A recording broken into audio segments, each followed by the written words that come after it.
The main purpose of our lab is we develop new technology to enable robots to physically interact with people and helping real people eat food, get dressed, clean their body when they're not otherwise able to.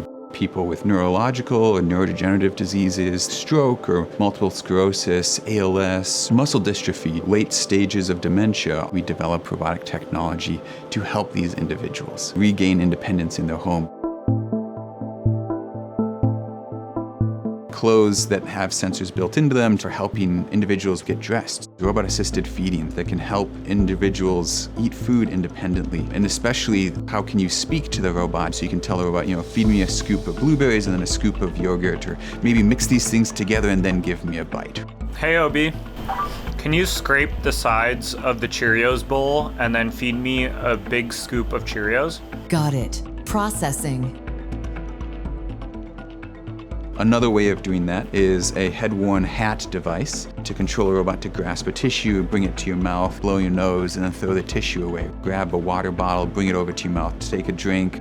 Another project we'll see is new technology that enables robots to communicate their desired actions. I'm gently moving the clipper along your left forearm from your wrist up to your elbow, starting at a moderate pace and slowing down as I near your elbow. So we have a lot of different partnerships. We're collaborating with University of Pittsburgh Medical Center, with Harvard Medical School, a bunch of different independent living facilities. We're also starting up some collaborations with the ALS Association. As a result of these connections, getting our research closer to figuring out what are the real problems and integrating those challenges into the technology so we know the technology is addressing a real problem that's faced in society. These projects span so many different domains. You have aspects of mechanical engineering, electrical engineering, software, machine learning.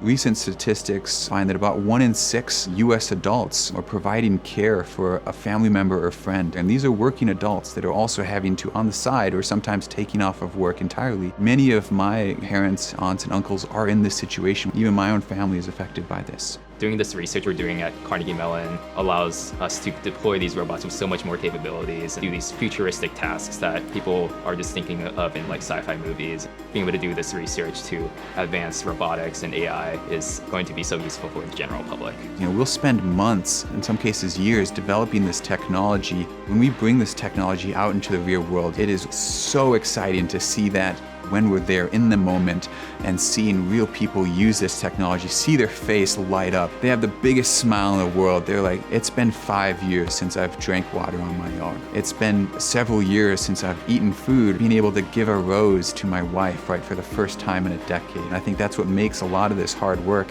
worth it in the end.